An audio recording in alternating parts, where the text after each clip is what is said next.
Pocket FM. To unlock all the episodes, click the link in bio. I hear footsteps as Alpha Edward walks down the hallway as he leaves. The moment the door slams shut, Marcy's grip tightens around my neck, extending her claws into my skin, and I yelp. Suddenly, she releases my neck, kneels in front of me, and grabs my shoulders, shaking me violently. "What did you do to make him so mad?" She hissed. Why did she stop? Is this just another part of their twisted game? My whole body stiffened. Avoiding eye contact, I'm shaking. I can't even speak. How can the goddess allow this to happen? They buried me alive in a coffin full of rat. It was a hazing ritual to try to awaken my wolf. They said that rats were the weakest prey, that I should be able to kill them, that I should have no fear. I was terrified. They were boys, all trying to act like alphas. They had bullied me my whole life. I was an orphan girl in the Red Moon Pack, so I was an easy target.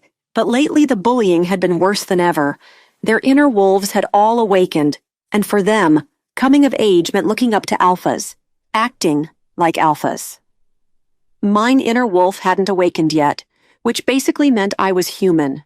A scared little orphan with none of the wolves' strengths and all the human weaknesses. They had buried me in the coffin before, but the rats were new. Their logic was correct. If I were a true wolf, rats would be no problem. I could see why they'd think it would awaken something in me. But all it awakened in me was fear. Even though I couldn't smell scents like a wolf could, I could smell my own fear. I read that humans, like animals, may communicate fear through pheromones. Some books describe the smell of fear as cold, nervous sweat with a hint of blood or something sharp and sour, like wet cigarettes or ant poison. The stench of fear was strong as my breathing became more rapid and panicked. My heartbeat begins to echo inside my head. I started to lose it. I let out a scream, but it was weak, choked. I pounded on the lid of the coffin and started to cry. I was getting hysterical. My fingers began clawing at the wood lid, but I don't have claws, so my fingertips are ripped open and bleeding. And that's when the drugs kick in. They fed me wolfsbane, a powerful hallucinogen, before burying me. It was part of the ritual. It had worked on them during their initiations. But I wasn't the same. What makes a wolf and a human a human? What if I'm all human and don't belong here with the Red Moon Pack? These were questions my drug-addled mind was asking until I realized this is going on longer than usual. Nobody was digging me up. The rats were nipping at my skin, unafraid. I wish I could be like them, unafraid. I was running short of breath. The wolfsbane was coursing through my system. The haze started to envelop me. I was used to it, but this time felt different. Something shifted inside me. Was it my wolf finally awakening? No. It was my organs shutting down. I go limp. My vision goes blurry and my mind black. This time, the bullies may have gone too far. This time, they actually killed me. Is this what being dead is like? It's peaceful, but a little bit boring. At least I don't have to feed the pack. The constant soft beeps are soothing. I don't know how long I've been dead, but I feel like I want to open my eyes, ready to take on the afterlife. After what seems like forever, I'm able to open my eyes and find I'm alone in soft comfort in a brightly lit, clean room. This is the afterlife? Maybe this is some sort of waiting area. But where's the lobby? Is there a receptionist? My mind slowly becomes more clear and I realize I'm not dead. I'm in the pack hospital. I need to leave before the Alpha finds me outside the dungeon. I can barely move my body. Every move causes excruciating pain. I start to panic, making the beeps in the room become faster. Oh, I'm hooked up to a bunch of machines. I try to figure out how to unhook them so no one hears the noises. Too late. I hear people in the hallway getting closer. I try to sit up. I need to ignore the pain. I have to escape. I slowly slide off the side of the bed. My legs were wobbly. The tubes and wires sticking out of me prevent me from getting too far. The door opens, and the pack doctor comes in with a nurse. The doctor is an older person. Talia, you're awake. Let's get you back on the mat, shall we? The doctor says gently. He and the nurse come to either side of me and reach out to hold my arms. A deep growl escapes my chest. "Don't touch me," I snap, shaking them off. My voice is scratchy and raw, and my mouth feels like 1,000 needles are poking into it. It's all right, Talia. No one is going to hurt you here. We're trying to help you heal. Let's get you back to it, and I'll get you a drink of water. The doctor raises his hands in surrender. I look at him hesitantly before the nurse hands me a cup of water with a straw. The water feels good on my throat. The doctor sits in the chair beside the bed as the nurse checks my vitals and starts messing with the tubes and wires attached to me. Talia, you had surgery to remove hundreds of shards of glass from your back. We also had to reset some ribs, your jaw, and you had a lot of wolfsbane in your blood. We gave you a transfusion to clear it from your system so you could heal. You're lucky your wound isn't so serious. Sure about that last part, doctor? I think to myself. When the pack realized breakfast had not been prepared, Tony went to get you and then found you on the ground in your, room. He looked at me with sympathy. Talia, who did this to you? It's a crime. That could be grounds for banishment from the pack. I can't answer him. I stare at my hands on my lap quietly. How can I tell him Alpha Edward is the one who caused this? There's no way he'd believe me. Even if he did, what are they going to do? Banish the Alpha? Fat chance of that. I decide my best move is to just shake my head no. I don't want to get out of the pack for lying. I have nowhere to go. I would be nothing. Okay, let's move on to the next question. When do you turn 17? He looks at the papers inside his folder. I don't know exactly, sir. I say honestly. He looks at me with a furrowed brow. He glances at the nurse and asks her to give us privacy for a few minutes. Am I in trouble? I just woke up. I don't know what I could have done. You don't know your birthday, Talia? My father brought me here when I was a baby. He was a bad guy. Alpha Edward, well, I feel my face burning with embarrassment. My hands tremble and tears threaten to escape my eyes. I didn't think I would have to tell the story to the doctor. I thought everyone already knew. My father was a bad guy. Alpha Edward ended his life for coming into pack territory without permission. They didn't realize he was carrying a baby until they unzipped his jacket and saw I was tucked inside. It was a miracle I survived. Since I was just a baby, they couldn't just get rid of me, but they didn't know anything about me. I was wrapped in a blanket that had the name Talia embroidered on it. So that is what they called me. My father could have been a kidnapper for all I know.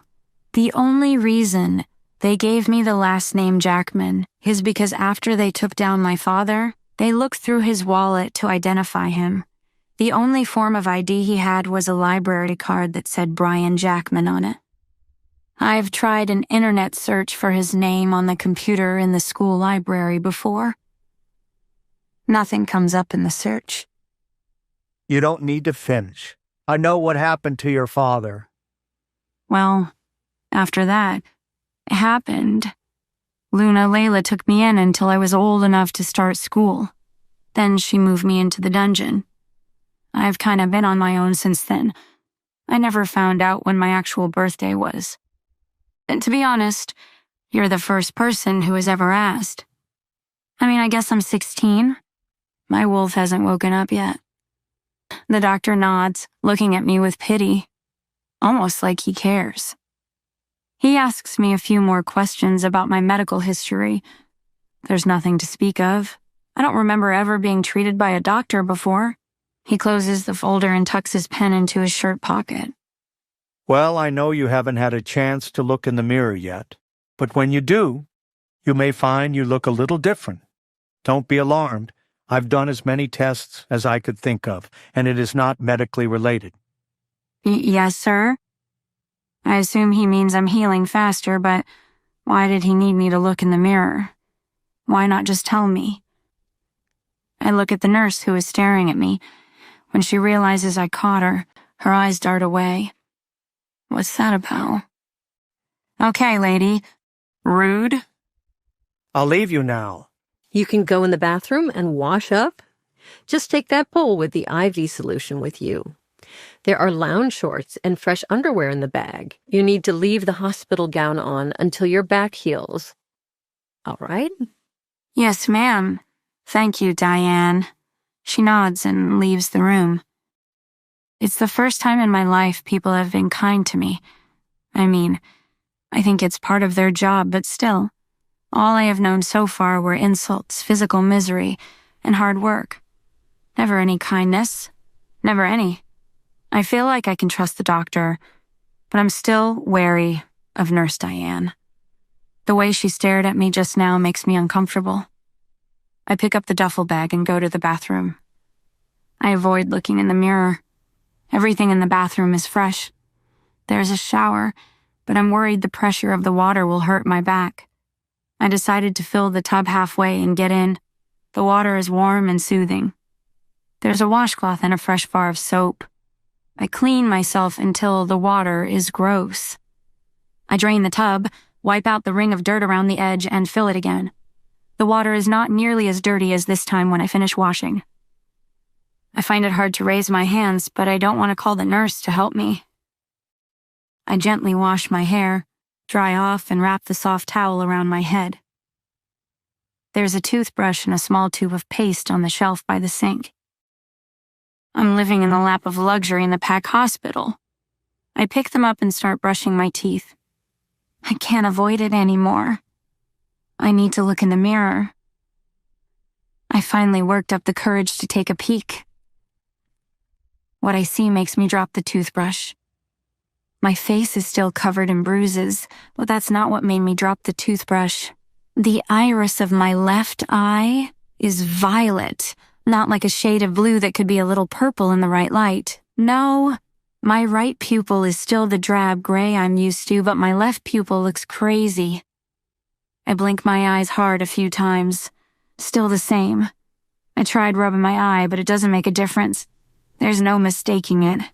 My eye is bright, practically glowing. Violet. The 2 days seem to last forever. I'm not complaining, though. I've never gotten so much in my life, and as a bonus, I get 3 meals a day. 3. I keep looking in the mirror. I can't get over how weird my purple eye looks. I wake up on the second day and go to the bathroom to freshen up. I stare at myself in the mirror for the millionth time. My left eye is still violet. Now my right eye seems like it's starting to turn violet as well. There was nothing I could do about it, so I decided to try not to worry.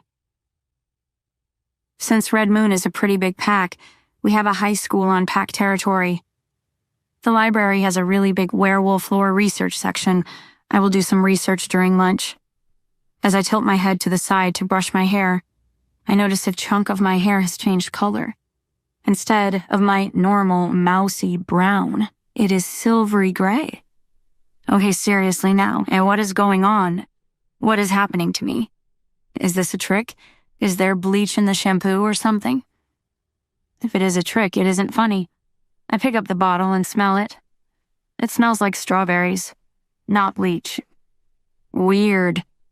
I have never heard of a wolf's eye or hair color changing when they are coming of age, but that's what the doctor thinks is happening. Diane comes in just after lunch with paperwork and pamphlets for me. She hands me another little bag.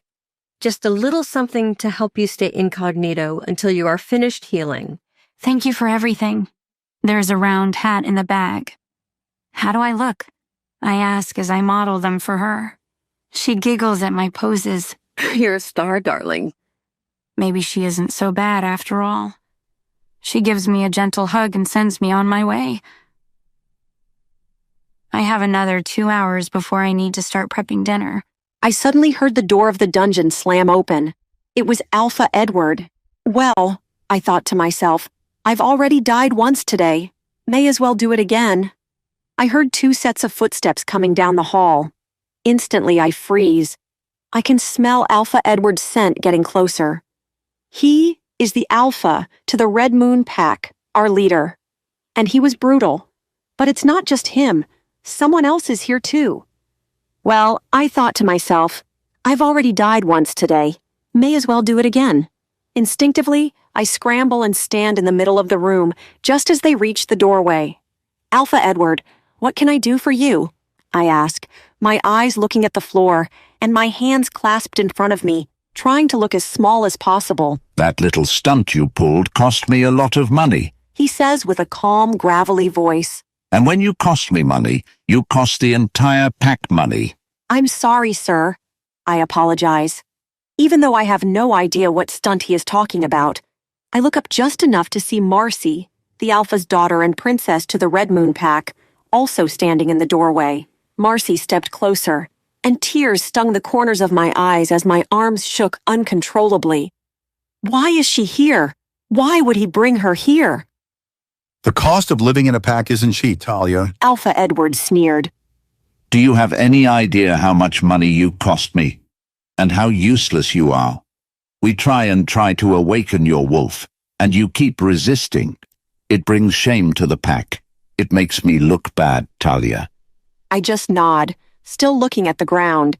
I'm not trying to argue with a lunatic. It isn't my fault my wolf won't awaken. I want it to. You owe me, Talia.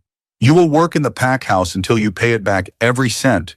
You will work for the rest of your life if necessary. He roared with his alpha tone, and I was helpless to disobey. With those words, the small flame of hope in my heart died. I am less than an omega now. I am a slave.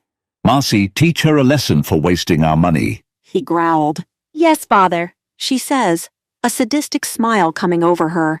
Tears stream down my face as reality sets in. Alpha Edward is passing the torch of his torture down to his daughter, but I knew better than that. He will never stop. He just wants to watch. Marcy reaches forward, grabbing the back of my neck. She pushes me down, forcing me to bow, growling deeply. You should be grateful my father doesn't banish you. A squeak escapes my throat.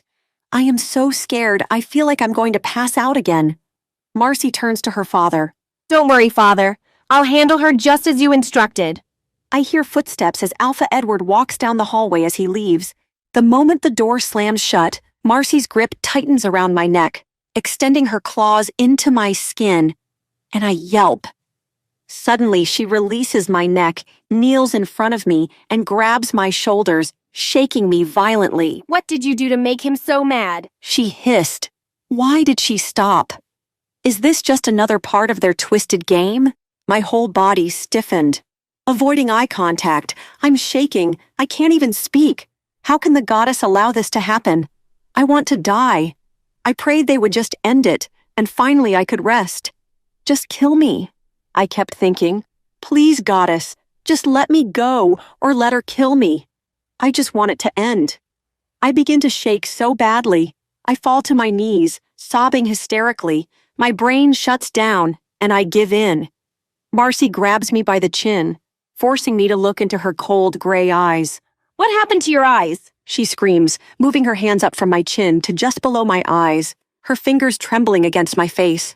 Oh no, I thought. Not now. Why now? I feel her thumbs pressing against my lower eyelids, obstructing my vision.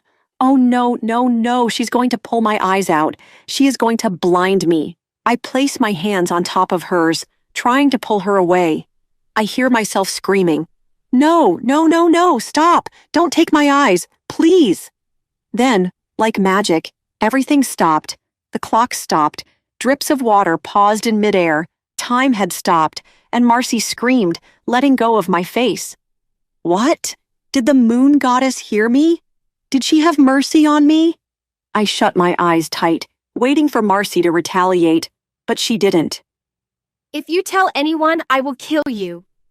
She said in my ear and punched me in the stomach, knocking the air out of my lungs. I heard her footsteps running down the hall and then out the door. I don't know how long I sat there, but when I finally opened my eyes, I breathed a sigh of relief. I laid there sobbing, shaking, and trying to catch my breath. Why did she stop? Surely she was coming back. I sniffed the air, but her scent was gone. I listened carefully, but there were no sounds. I'm alone. Goddess, thank you for saving me. Thank you, I say aloud. I feel exhausted, but somehow calmer. I take a few deep breaths and force myself down the hall to wash up at the sink. I splash cold water on my face and look in the grungy mirror, and my eyes flash violet once again. But just as quickly as they appeared, they were gone. Hours later, after I had composed myself, I helped serve dinner in the pack house and did my best to dodge Alpha Edward's murderous glares as Marcy pretended I wasn't there. I kept my eyes to the floor, praying they would not betray me again. After dinner, I finished stocking the pantries, cleaned the kitchen, and finally returned to my dungeon. It was well after midnight. I flopped down on my bed and closed my eyes, ready to dream of a better life. I'm almost asleep when I hear a woman's voice. "Hello?" I whispered. But again, it was coming from within me. The following morning, any bit of freedom I ever had was gone. Every moment of my day was filled with work from the moment I opened my eyes. Marcy encouraged the other pack members to bully me, to mock me verbally, and the abuse is now worse than ever. She and her father now come to my room multiple times a week to beat and berate me for imaginary offenses. A couple of times, Marcy even got the whip for her father, but she never actually does the beating. I swear I see her smiling while she watches. Each day is an endless cycle of exhaustion and beatings. Then one day, one of Alpha Edward's Omegas came running up to me while I was cleaning the kitchen, telling me Alpha Edward wanted to speak with me in his office immediately. Quickly, I dropped what I was doing and hurried to his office, knocking on the door quietly in case he was busy. Men. He calls as I pull open the door and peek inside. "You called me Alpha?" I asked as quietly as possible. Don't just stand there. Come in. He snarled. I rushed inside and closed the door behind me, staying as close to the door as possible in case I needed to make a run for it. Talia, we have a delegation from the Dark Howler Pack coming next week. All of the ranked members, their mates, the heads of their security and guards, and security detail for all of them. If all goes well, we'll be forming a pact with them. They must be treated with the utmost respect and courtesy. The manor must be in pristine condition, the pantries must be well stocked, and you must stay out of the way. Understand? "Yes, sir," I say, praying that's all he wanted. Everyone will be here on Monday, except for the Alpha, who is coming Tuesday. We'll be having a party after dinner to welcome him. Make sure everything is in tip-top shape, and give George the information on any additional supplies we may need. Do you understand? "Yes, sir," I said again. Good girl. We need to keep the Alpha happy. If everything goes according to plan, he will be mated to my Marcy, and that will make me very happy. You want me to be happy too, don't you? "Yes, sir." He stood up with his hands leaning on his desk. Good. Now get out of my sight. He pointed to the door, and I scrambled out of the room as fast as possible to find George. George is in charge of supplying the pack house. He should be in his office right now. I will also need extra supplies for the guest rooms. What is the Dark Howler Pack like? I wondered. The Dark Howlers were the largest pack in North America, and our pack, the Red Moons, was the second largest. Alpha Edward had told me the Dark Howlers were vicious and strict, and that their alpha was extremely harsh, banishing any pack members who made them look weak.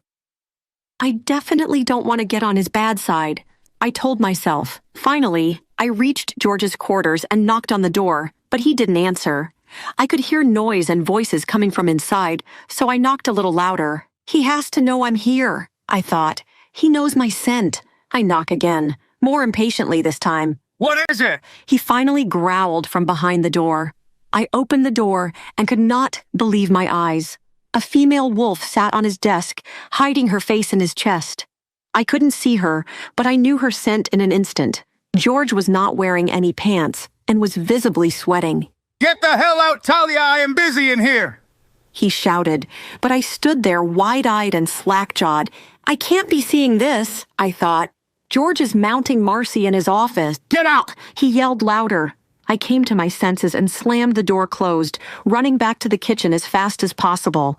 If anyone finds out what I just saw, I am dead. I tried to forget it, but as I was about to help serve lunch, George came charging into the kitchen, making a beeline for me, grabbing me by the throat and pinning me against the wall. He hauls back and punches me square in the face. The back of my head slams against the wall so hard I see stars. I can feel my nose burn with pain as I slide down the wall in a daze. You didn't see anything? He growled, and I could feel his claws extending into my neck, drawing blood. You hear me, you little monster? Paralyzed with fear. I can't speak. I can't even nod. Suddenly, I feel like I'm falling backward in my mind. I blinked quickly a few times, and George saw my eyes go violet. God, you are a freak! He spat as he left. I pick up a towel and wipe the blood from my nose, but this time something was different. I was healing, almost immediately. This is not normal, I thought. I never heal this quickly. I still had to finish my work. Otherwise, George would be the least of my worries. So I decided to go to the stockroom and put supplies on the pantry cart for later. Then I heard someone clear their throat behind me. That scent, I thought. Oh no! I turned to find Marcy standing uncomfortably close to me. Can I help you with something, Miss Marcy? I said, playing dumb. Talia, I wanted to tell you something. Soon, I will be the Luna to the Dark Howler Pack, the largest pack in the north. And once I am, maybe you can come with me. Would you like that? Marcy, please, I'm sorry, I cried as I looked up at her to see an evil grin distorting her face. I see the way my father treats you, Talia. You never complain. What the hell does she want? I thought. I think you want to leave. Do you want to leave with me? There's no way I heard her right. Marcy, I don't think, I said in disbelief. I could not believe what was happening. Was she messing with my mind? Don't lie to me, Talia. I know you want to leave here. I can take you away from all this. Don't you want to come with me? She said, "Are you insane?" I yell, pushing hard against her, but she's too strong. What is wrong with this family? I thought. Suddenly, the look on her face contorts from happy to disgusted. Without warning, she took a step back and slapped me across the face, dropping me to my knees. All I could do was sob, too afraid to fight back, too afraid to speak. Instead, I prayed, "Moon Goddess, if you're there, please help me. Please save me from this." I cried in my mind as Marcy attacked me. She clawed at me, her wolf claws extended, and finally released me. But before I fell to the floor, she raked her claws across my scars. That will teach you not to spy on people, she hissed as she walked away. I lay on the ground crying as she left, and the voice spoke again. Soon. The trauma was causing me to go insane. I shook my head, picked myself up off the ground, ran to my room, and tried to pretend it never happened. The next few days were a blur. Each night, I would go to the roof, stand with my toes at the edge, and stare down from the 4-story building, praying for the strength to jump. But I never did. I didn't even have the courage to kill myself. All I could do was cry in my room. Finally, the day came for me to prepare for the Dark Howler Pack. I started by refilling the pantries, ensuring we had more than enough food, drink, and toiletries for our guests, and then I made my way to the suites. It is almost 1:30 in the morning before I plop into bed, exhausted. It has been a day. I float off to sleep, whimpering and crying into the pillow. To my surprise, my alarm wakes me in the morning. While getting ready, I looked in the mirror and saw my eyes flash violet once again, as the words rang in my mind. Soon. The Dark Howler delegation arrived that afternoon, and they were a sight. All tall and all intimidating, some with tattoos and giant muscles. Some even had visible scars on their arms and faces. The rest of the day went surprisingly smoothly. The guests seemed pleased with their accommodations and the service. In the evening, I personally visited each guest suite to ensure their needs were met. A few asked for towels or cleaning, but overall, everyone seemed satisfied. The last door was Beta Caden's room, second in command to the Dark Howler Pack. I knocked, and his mate Maya opened the door. Her dark hair was still pulled back, and she wasn't wearing makeup. She looked strong, but still very beautiful. I could hear her maid inside, talking on the phone. Thank you for checking in on us. Everything is wonderful. The flowers are a beautiful touch. You have a good taste. She said, smiling at me. I bowed to her slightly and turned to leave when she stopped me. Wait, what's that on your face? I stopped in my tracks and turned around. Sorry, ma'am? I asked, feeling the blood drain from my face. Come closer. She said, commanding, but almost concerned. I walked towards her, keeping my eyes to the ground. She held my face and quickly wiped away my makeup, revealing my dark purple bruises. Oh, I see. She said with surprise. Now, don't be disrespectful. Always look me in the eye when I speak to you. What happened to you? Did someone break your nose recently? Who's at the door, Maya? Her maid said from inside the room. The Omega who has been taking such good care of us, Kaden. What's your name again? She said. It's Talia, ma'am. Her name is Talia. She picked out my beautiful flowers. She said to him, but she never took her eyes off me. Oh, she loves the flowers, thank you. He said, not a problem. I will bring fresh ones tomorrow. I smiled and turned to leave, but she called out to me again.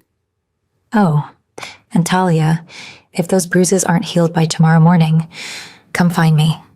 Alpha Damon will want to see them. Yes, ma'am, I said shakily before hurrying away as fast as possible. 1,000,000 questions run through my head. Why would their Alpha want to see my bruises? What would he do to me? Was she going to tell Alpha Edward? I finally returned to my room, ready to rest, and there he was, waiting for me. I thought for sure their beta had told him, but Alpha Edward didn't say a word about her. He simply came to whip me as usual, with some made-up excuse about me not having all the items our guests wanted. By morning, I'm in so much pain I can barely move. Everything is a struggle. Cleaning, carrying breakfast trays, clearing tables. Every move causes my wounds to open and bleed, making the back of my shirt damp with blood. Beta Maya's eyes followed me throughout the day. Studying me, she could tell something was wrong, but said nothing. I returned to the kitchen, and the cook immediately grabbed me to let me know the Dark Howler Alpha had arrived, and I needed to bring his lunch to the conference room immediately. I quickly grabbed the trays and rushed toward the conference room. As I entered, I noticed that the Alpha Daemon was not there, but there was a spot at the head of the table reserved for him. I left his meal at the empty seat and went to leave. Everyone from the Dark Howler pack politely thanked me as I served them. Their manners contradicted every rumor I had heard, something I had never experienced as a member of the Red Moon pack. A strange feeling overcame me, and I started to feel dizzy. It must be my injuries, I thought. I went out the back door to get some air, and in the distance I saw him. It's him, the Dark Howler Alpha. He was too far away for me to make out his actual features. All I could see was a tall figure with dark hair and a well-cut suit.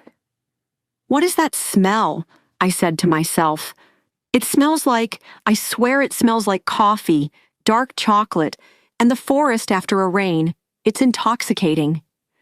Hours later, when the welcome party was in full swing, I peeked out from the kitchen to ensure everything was going smoothly, and I immediately noticed Alpha Edward drinking heavily. Wonderful, I thought, picturing what was in store for me later that night. Luna Layla kept trying to take the glass away from him, but he ordered the Omegas to give him more. The room was extra crowded, so I couldn't see the Dark Howler Alpha, but Beta Maya saw me peeking in and gave me a wink. I smiled and gave a little wave before returning to the kitchen. Luckily, the other Omegas would clean up the dinner service tonight, giving me time to check the guest rooms. I headed upstairs to the stock room, loaded the cart up, and hummed to myself as I went from room to room. I felt an odd sense of calm that I couldn't explain. After everything I had been through, I should have bawled in the corner shaking. But I felt happy. As I finished stocking the guest rooms on the 3rd floor, I headed to the 2nd floor, where the guest suites were located. I remembered to stock the Beta's room with fresh flowers and left a little tent card with a handwritten smiley face on the counter. It was almost midnight by the time I was wrapping up, and everyone was still in the ballroom. I closed the door to the Beta suite and moved on to the Alpha suite door. It's the last room left. He must be at the party too, but I knocked before entering just in case.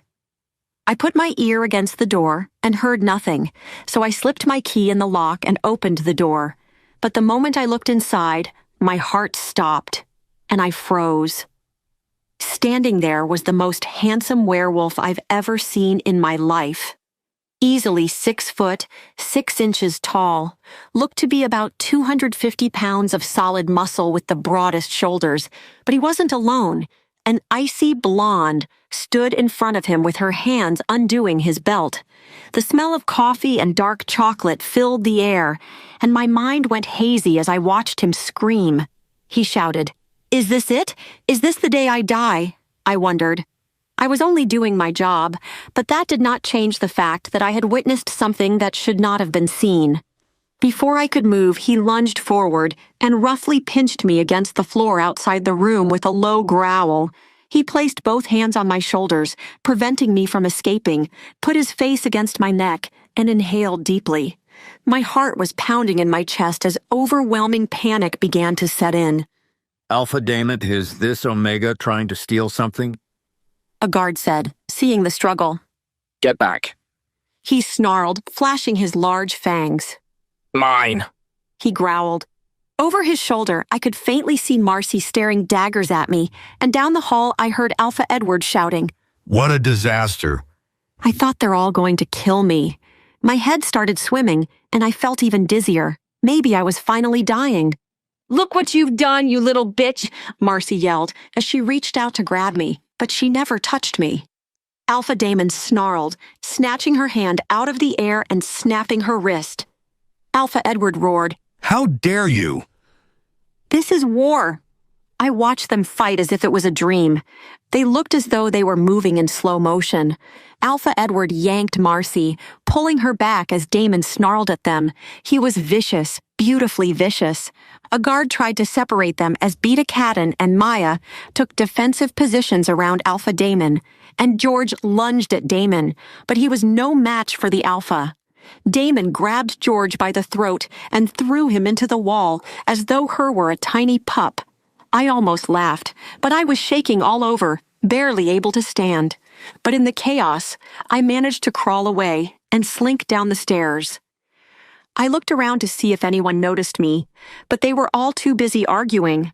I looked down to see blood running down my legs, dripping onto the floor. I started to lose consciousness, and then I heard it, the most guttural, ear-shattering roar. Where is she? Where is who? Alpha Damon. Where is my mate? Is it possible? Is Talia truly Damon's fated mate? What will Damon do to protect her? Will their bond ignite a war between the two most powerful packs in the Order? Will any of them leave Red Moon territory alive? Please subscribe to the Pocket FM YouTube channel and press the bell icon for instant notification. Check out our channel for more such exciting shows. Talia was the lowest of the low, and Omega, beaten, starved, too weak to even shift. When the most powerful Alpha in the realm came to marry the Pack's cruel princess, it was supposed to unite an unstable realm. Everything changed the moment Talia accidentally walked in on them. Princess Marcy's jeweled hand cracked across Talia's face, carving a ring-shaped bruise into her cheek. Talia was resigned to the abuse, and Omega, a lowly servant, an orphan she-wolf too weak to shift. Talia bit the inside of her cheek while considering her options. One was staying at the Red Moon Pack. Anna's bullying was escalating and Marcy started picking on her also. Yesterday Marcy came into the attic and Talia got a for something she didn't do. The second option was to go to the Dark Howlers Pack. Alpha Damon said that in his pack people were accepted. Could it be worse than here? Probably not. Of course, there was also the third option for Talia to leave on her own somewhere, but that option was scary and uncertain, and it will exist even if she goes with Alpha Damon. Damon saw that Talia was considering it, and he spoke with urgency before she could decline his offer. Grab your things. You only need to say that you reject the Red Moon Pack and Edward Redmayne as your Alpha, and the mind link will break. With that, you are free to go and they can't find you. Talia shook her head. I don't have the mind link.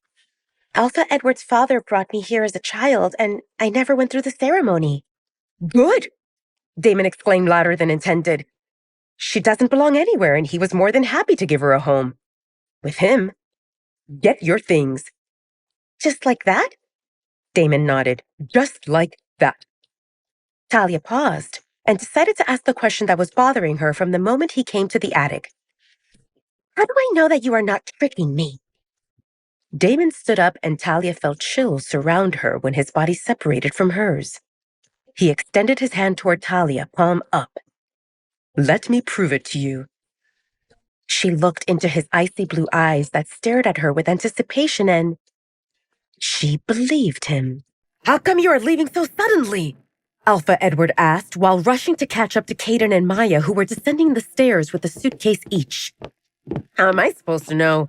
Caden grumbled in the mind link for Maya to hear. Something unexpected happened and we need to leave. Maya lied with a straight face. Actually, it was not a lie. Neither Maya nor Caden knew what was going on, other than that Damon told them that they were leaving. Since they arrived at the Red Moon Pack, Damon's mood was all over the place. Caden and Maya lost count of how many times Damon told them that they were leaving, only to change his mind shortly after that. However, they never reached the point of actually packing their things, so Caden and Maya believe that this is it, and they will finally return home and find some sense of normalcy. Earlier that morning, Damon woke them up through the mind link with instructions that Caden should park the car on the side of the pack house, pack their things, Damon's included, tell Alpha Edward that they are leaving, and meet with Damon outside, in that order. Damon also included a clause about how all that needs to be completed within 15 minutes. Maya and Caden agreed that Damon finally lost his marbles, but they were happy to return home with the hope that Damon's mood would stabilize because everything crazy started since they arrived at the Red Moon Pack. Just as Caden and Maya reached the main door with Alpha Edward hot on their tails, Marcy dashed out of her room while pulling a robe over her nightgown. Her father told her to get downstairs as soon as possible, so she didn't have time to dress up.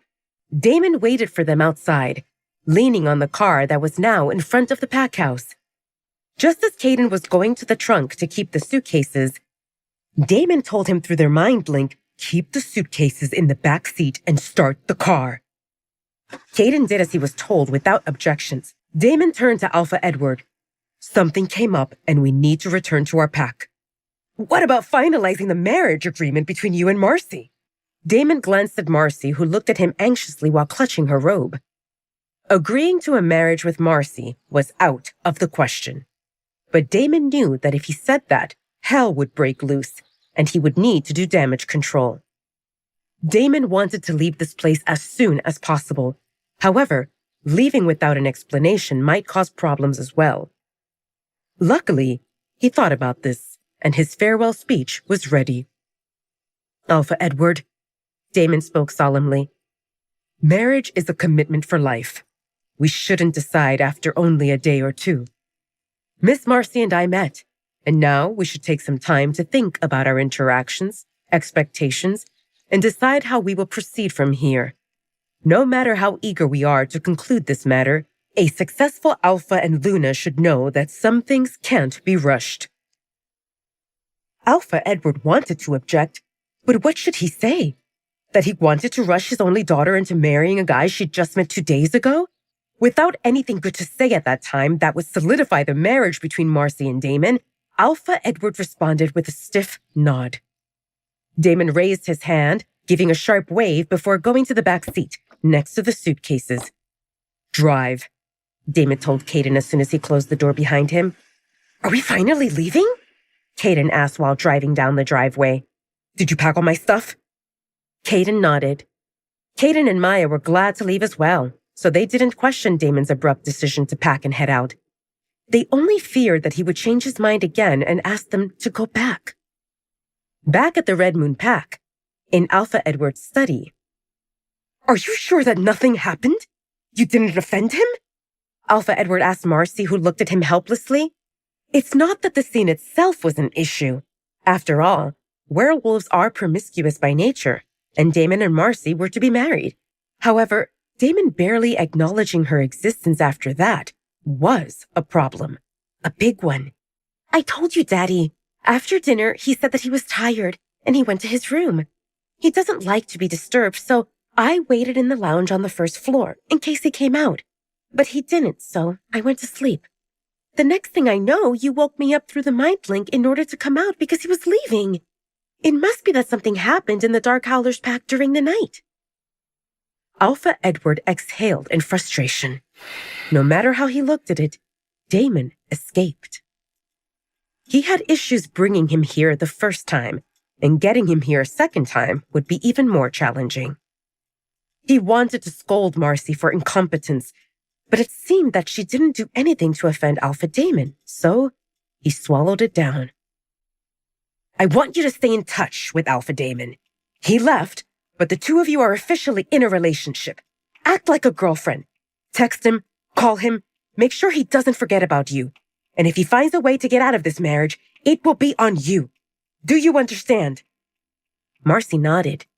If marriage between her and Damon didn't happen, she would be punished. She thought that this was it, but then Alpha Edward raised his index finger. 1 week. For? Marcy asked reluctantly. If in 1 week there is no progress, you will go to the Dark Howlers pack and don't you dare return without a wedding date. If you do your moves right, you won't return at all. But we will come for the Luna ceremony. Yes, Father, Marcy responded, and she didn't hesitate when Alpha Edward waved that she could leave. Marcy faked confidence in front of her father, but now that she was on her own, Marcy was deflated. If Damon ignored her in person, how was she supposed to get his attention long distance? 1 week was too short. Does she really need to go to the Dark Howlers pack in order to seduce him? She had the home territory advantage and failed. Trying something at the Dark Howlers pack will only make it more difficult. Marcy wondered if she offended Damon somehow. He seemed interested, but then he wasn't. Marcy concluded that she probably hurt his ego. No woman rejected Alpha Damon, and even though she wanted to do some things, she rejected him. Please subscribe to the Pocket FM YouTube channel and press the bell icon for instant notification. Check out our channel for more such exciting shows. Based on the appearance of Nora's, Marcy concluded that they were recently worn. They couldn't be more than 1 or 2 days old, and that was the time when Damon was using this room. What were Nora's doing in Damon's room? With a single glance, Marcy spotted that both were ripped in a similar way. Marcy was sizzling with anger, and the reality dawned on her. That Nora was pretending to be sweet and supportive while sneaking into Damon's room when Marcy was not looking. Was Nora the reason why Damon ignored Marcy yesterday? Marcy remembered that after Damon touched her, Marcy went to steam her anger on Talia. Alpha Edward contacted her through the mind link, but she brushed him off, saying that she was busy. When Marcy finished with Talia, her father told her that Nora went to accompany Damon while touring the Red Moon pack. At that time, Marcy didn't think much about it. But what if Nora gave Damon a very personal tour? Marcy gritted her teeth while cursing Nora. It's all her fault! Marcy stormed out of the bedroom and nearly bumped into Nora. What are you doing here? Marcy asked Nora. Is it true that Alpha Damon left? Marcy forced a tight smile on her face. Something came up and he had to leave. I just escorted him. We will resume our marriage talks later. I see. Nora couldn't hide her disappointment. She came after hearing that Damon was gone in order to retrieve her. But with Marcy here, she couldn't do it. Nora eyed Marcy, who was still in her robe and nightgown. I guess you will dress up for breakfast? I will see you there. Marcy looked after Nora's retreating back and fumed. You will pay for this. Marcy gritted her teeth while coming up with various scenarios to make Nora suffer. Since she came home from Paris, nothing went right. Marcy found her mate but he ended up being an Omega. Her father scolded her more times than she wished to remember. Before she could recover from meeting and rejecting George, Damon showed up as her groom and played some game of hot and cold with Marcy while shagging Nora. Marcy didn't get anything other than insults and embarrassments, and she was confident that even Omegas were laughing at her because that filthy girl saw her with Damon. Yes, that girl in the attic. Marcy's eyes shone maliciously as she made her way upstairs. It took Caden, Maya, and Damon about half an hour to drive to get out of the Red Moon Pack territory. "Stop the car," Damon said, and Caden pulled over reluctantly while silently praying to the moon goddess that Damon didn't change his mind and wants to go back to the Red Moon Pack. Damon grabbed the suitcases that were next to him and went to the back of the car with urgency. Caden and Maya turned to see what Damon was doing, and they both gaped at the sight of a girl emerging before Damon put suitcases in the trunk. Damon held her hand and even opened the door for her. "Since when is Damon such a gentleman?" Caden asked Maya through MindLink, and the latter shrugged in response. Of course, Damon is not a gentleman. Never was, never will be. At least that's what Maya and Caden thought. Until now. Talia and Damon sat in the back seat, and Damon told Caden to resume driving. Caden didn't react. Both Maya and Caden observed Talia curiously. "Aren't you going to introduce us?" Caden asked Damon, who frowned at him. After a second of hesitation, Damon glanced at Talia and gestured toward the front of the car. "That's Caden, my beta, and Maya his mate." He turned to Caden. "There you go. I introduced you. Now, can you drive?" Caden and Maya were both visibly confused. What about the girl's name? The truth is that Damon didn't know Talia's name. However, he didn't think that was important, and he didn't want to waste time on pleasantries. The important thing was that the girl was next to him, heading to the Dark Howler's pack. There will be plenty of time for them to talk. Also, they were still close to the territory of the Red Moon Pack, and Damon felt pressure to keep moving. Caden saw that Damon's mood was not good, so he resumed driving. Now that he saw Talia, Caden understood why there was all the rush to leave. Alpha Edward, Marcy, and others were jolted awake and too confused by the sudden development to notice the scent of the girl that was in the trunk. Heck, even Caden didn't realize that there was another person in the car, and he wondered if something was off with his nose. When they were back on the road, Caden spoke to Damon and Maya through the MindLink. "Is there a reason why we kidnapped a girl from the Red Moon Pack?" "It's not kidnapping," Damon responded. "She came out of the trunk," Maya stated the fact. "We are officially kidnappers." Damon couldn't refute this. Talia came out of the trunk.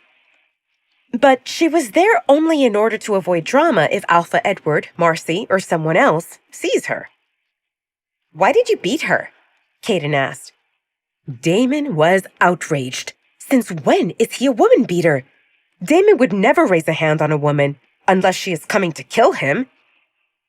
"I didn't," Damon responded grumpily. Before they could ask more questions, Damon quickly said, "The girl is here out of her own will. She was badly treated, I offered her a way out, and she took it. Now, can you focus on the road? She doesn't have the MindLink, but that doesn't mean someone won't come after us if they notice her missing."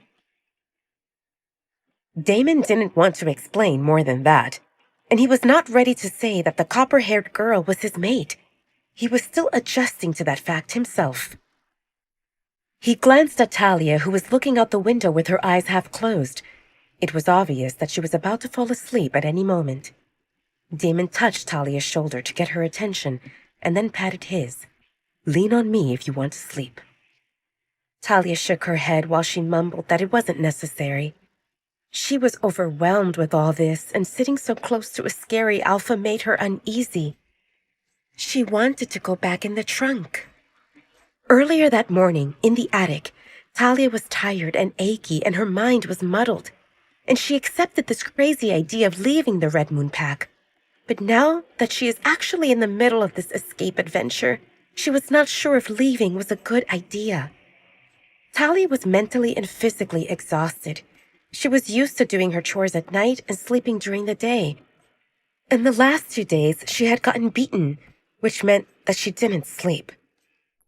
"Aww," Talia cried softly when her forehead bumped into the window. It seemed that she fell asleep without realizing it. Damon put his arm around Talia's shoulders and pulled her to lean her back on him. She struggled to sit straight, but his grip increased, pressing her against him. "Don't be stubborn and sleep." Talia exhaled helplessly. Damon was more comfortable than the hard glass window, but she was not used to leaning on people no matter how warm they were or how good they smelled. And this was the second time in a day for the scary Alpha to pin her to lean on him. His sturdy arm was high on her chest as he held her shoulder tightly without hurting her. Talia glanced at Damon and wondered if this was his way of being kind. Did he act like this with everyone? Probably. She didn't see a single reason why someone so powerful and handsome would single her out. "Thanks," Talia said softly and relaxed against him. With slight vibrations of the car, Damon's warmth, and his scent of the forest and dark chocolate, Talia fell asleep in less than 5 seconds. Please subscribe to the Pocket FM YouTube channel and press the bell icon for instant notification. Check out our channel for more such exciting shows. Maya and Caden threw glances at Damon and Talia through the rearview mirror and observed how Damon held Talia gently in his arms. "Since when did our Alpha show kindness to victims of abuse?" Maya asked Caden through their mind link. "You meant to ask, since when did our Alpha show kindness? Period." Caden corrected her and asked, "Did you know about this?" "Nope," Maya responded. "Damon always picked up women quickly, but bringing one home marked this the first for him."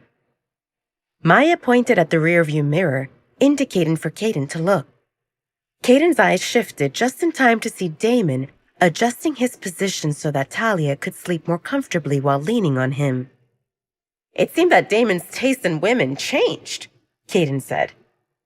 "I can hear you," Damon grumbled, and both Caden and Maya shrunk. "If you want to discuss me, ensure the mind link stays between the two of you."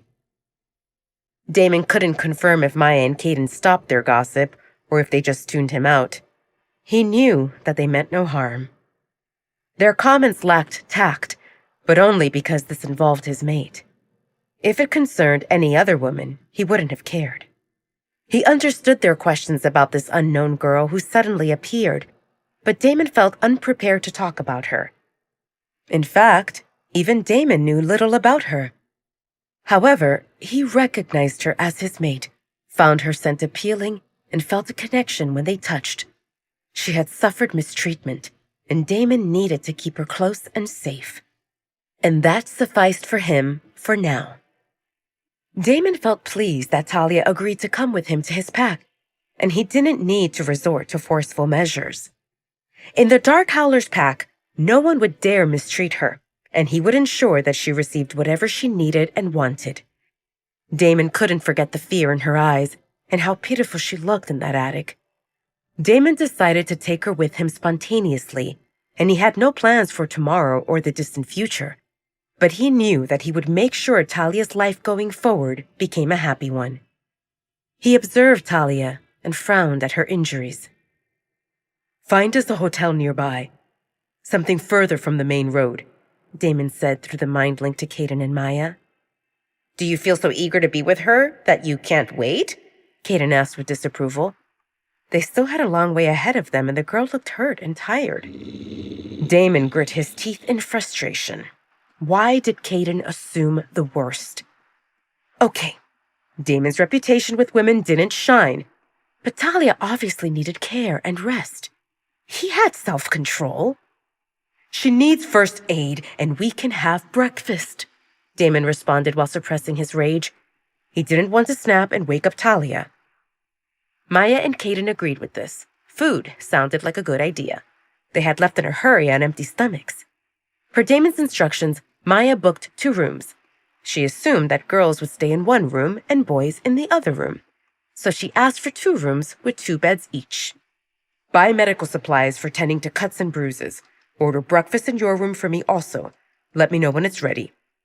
Damon sent them a message through MindLink. Maya and Caden gaped at the sight of Damon, who carried Talia carefully inside her room, and he closed the door behind him. Damon placed Talia on the bed gently, glad that she didn't wake up. She frowned a bit when her back touched the mattress, and he wondered if she had an injury there also. He sat at the edge of the bed and looked at her sleepy face full of bruises and cuts. Her upper lip and left cheek looked swollen, yet she still appeared beautiful. He took her hand in his and smiled when he felt a connection. After some time, Damon asked his wolf, "Now what?" "What do you want to do?" His wolf responded with the question. "I want to hold her and I shouldn't." His wolf snorted in disapproval. "Why do you resist?" "You know what will happen if others find out she is my mate. Everyone will target her. She seems vulnerable, and she already suffered too much." Damon's wolf didn't agree that Talia seemed weak. Anyone who could endure so many injuries and not dissolve into sobs must have strength. His wolf felt Damon's conflict, and he decided to help Damon understand his current situation. "In that case, there's only one thing to do." "Which one?" Damon asked. "Reject her," his wolf said. And they shared a piercing ache in the chest area as the invisible bond between Damon and Talia protested the idea. His wolf spoke again. "You can't do it because you know it won't do any good. That's why you couldn't leave her behind." Damon released a slow breath. What should I do?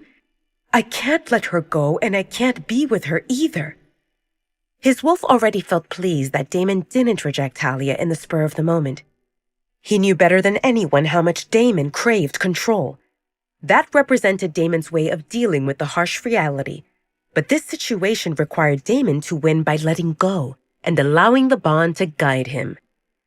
"I can feel your anxiousness, boy. It will turn out fine. Don't rush this. For now, keep her close and keep her safe. In time, you will know what to do." "Food is here." Caden's voice through the MindLink jerked Damon out of his thoughts. Damon checked the time and realized that he lost about half an hour. That never happened before. He had stared at sleeping Talia and lost track of time. He concluded that this bond affected his mind significantly. "Damon?" Caden called after a minute. Damon knew that he should leave, but he found it difficult to separate from Talia.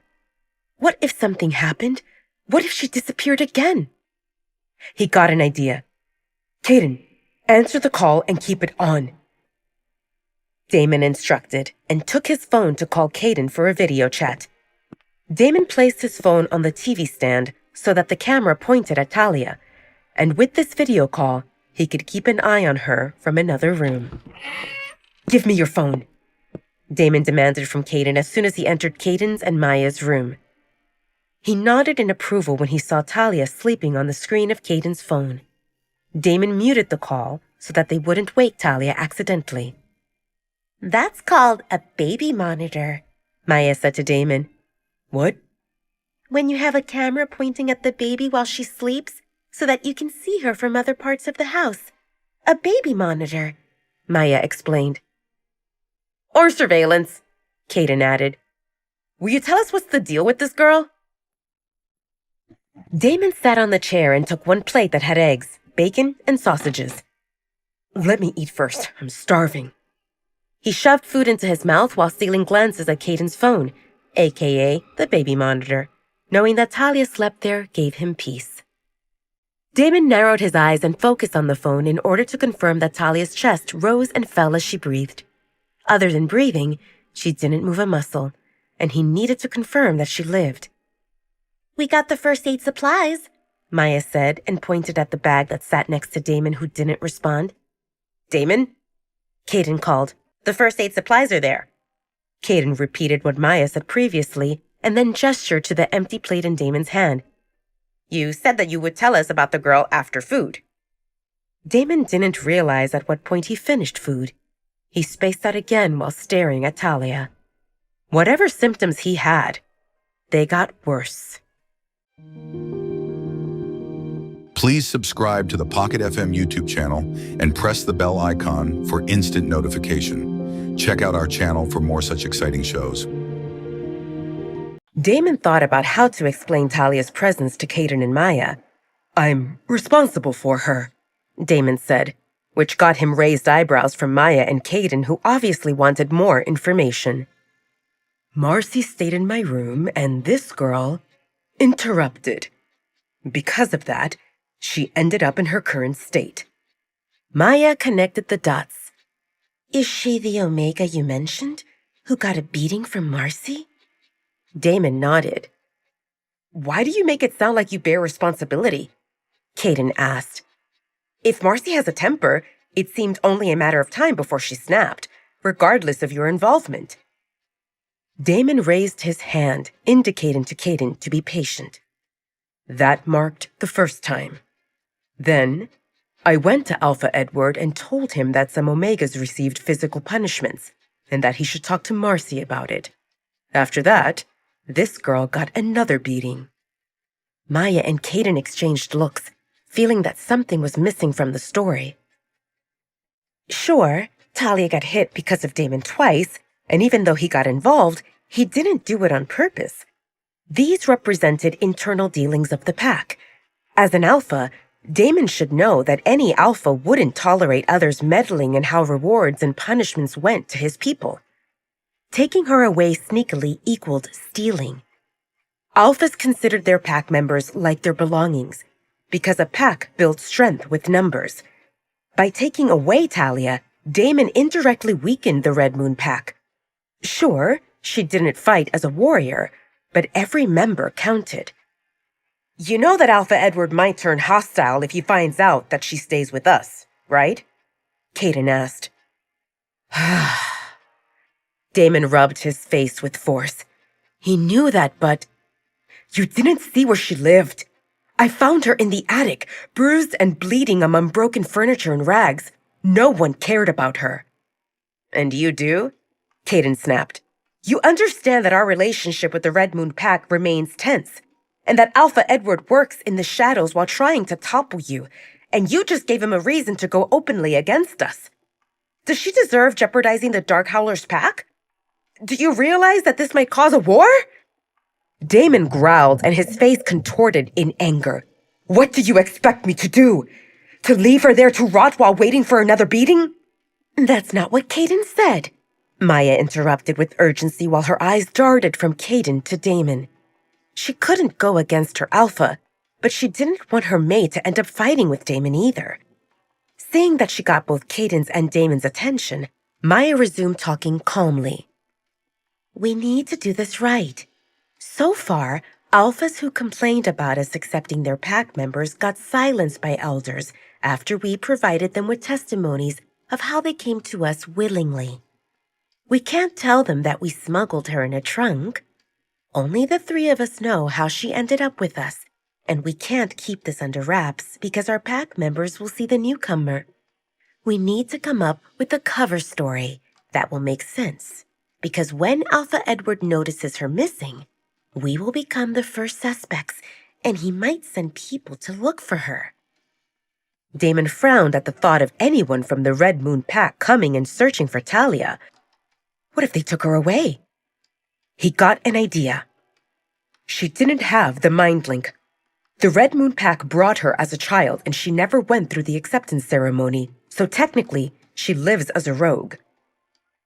We can say that she grew up with her grandparents, and when they died, she came to this area and we found her on our way home accidentally. "Who will believe that?" Caden asked. "Make it believable," Damon snapped. All right, Maya said while waving her hands for Damon to calm down. "She represents a rogue we picked up on the way. We will fill that with a few details to make it believable. How do we explain why she came to us and not some other pack?" "Something seems off with her, Wolf," Damon said. "Not many packs will accept members who don't show top form." Maya thought that this gave them something to work with, but Will she cooperate and confirm the story? If she doesn't, it will bring trouble for us, and she will go back to the Red Moon Pack, Caden said and looked at Damon with disapproval. I wish you spoke to me before stuffing her in the trunk. Considering that she just lives as an Omega and that Alpha Edward doesn't find value in them, we could have made a deal to take her with us without risking complications. I didn't stuff her anywhere. She got in on her own, Damon said irritably. Why did they make it sound like he kidnapped her? Damon stayed with Talia in the attic, and he didn't want to stay there a minute longer than necessary, so he came up with the idea to leave right away while smuggling Talia with them. He didn't have time for strategy meetings, but it worked. They got out, and they only needed to come up with a cover story and things would turn out fine. Why did Caden raise a fuss? A sound came from Caden's phone, and Damon's eyes widened in panic when he saw an empty bed. Talia disappeared. Damon dashed out and ran frantically to his room. He let out the breath he held when he saw Talia sprawled on the floor, sleeping. She fell off the bed. Damon shook his head helplessly because she looked adorable while hugging a pillow, and he panicked like an idiot for no reason. Why did he think that she disappeared?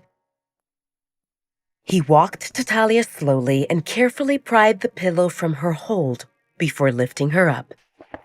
Talia stirred a bit while adjusting in Damon's arms to a more comfortable position, and he stood still like a statue as pleasant sensations shot through his body.